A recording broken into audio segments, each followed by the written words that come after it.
మరొకటి క్షణాలలో ప్రాంతాల్లో చూడండి యాత్ర కాబట్టి ఆ సరౌండ్ ప్రదేశం కొంచెం బ్యాక్ వెళ్ళాలి అందరూ ప్లీజ్. సేమ్ ఎవరు ఎక్కడ ఉన్నారో అక్కడే ఉండండి ప్లీజ్. అందరూ వెనక్కి వెళ్ళాలి, మొత్తం ఆ బెల్ట్ అంతా వెనక్కి వెళ్ళాలి.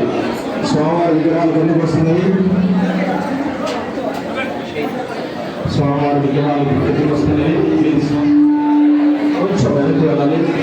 ఈ ప్రదేశం అంతా ఖాళీ ఉండాలి. అక్కడ కుర్చీ కూడా తీసేయాలి. అక్కడ ఆ మూల రెండు కుర్చీలు ఏదైతే ఉన్నాయో అవి వెనక్కి జరపాలి. ప్లీజ్ వెనక్కి వెళ్ళాలి. ఇంకా ప్రసాదం స్నానం లేదు. ఇయ్యాల్సిన అనంతరం ప్రసాదం. ప్లీజ్ అందరికి ఇంకే చెప్తుంది.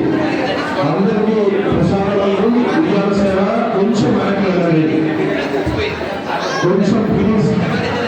స్వామివారు ఎందుకు వస్తున్నారు సేవలకు అందరూ మీ స్వహస్తాంతో సేవని పాల్గొనవచ్చు. కాబట్టి గెలిచి హరే కృష్ణ. మార్గాపురంలో చెన్నకేశ్వర స్వామి ప్రతి ఆదివారం కూడా సత్సంగం ఉంటుంది. సాయంత్రం 6 గంటల నుంచి కీర్తన, ప్రవచనం, ప్రసాదం ఉంటుంది. ప్రతి ఆదివారం చెన్నకేశ్వర స్వామిలో సాయంత్రం 6 గంటలకు, ఆదివారం సాయంత్రం 6 గంటలకు చెన్నకేశ్వర స్వామిలో ప్రవచనం ఉంటుంది. భక్తులందరూ రావాలి, ఈ యొక్క కార్యక్రమంలో పాల్గొనాలి. హరే కృష్ణ.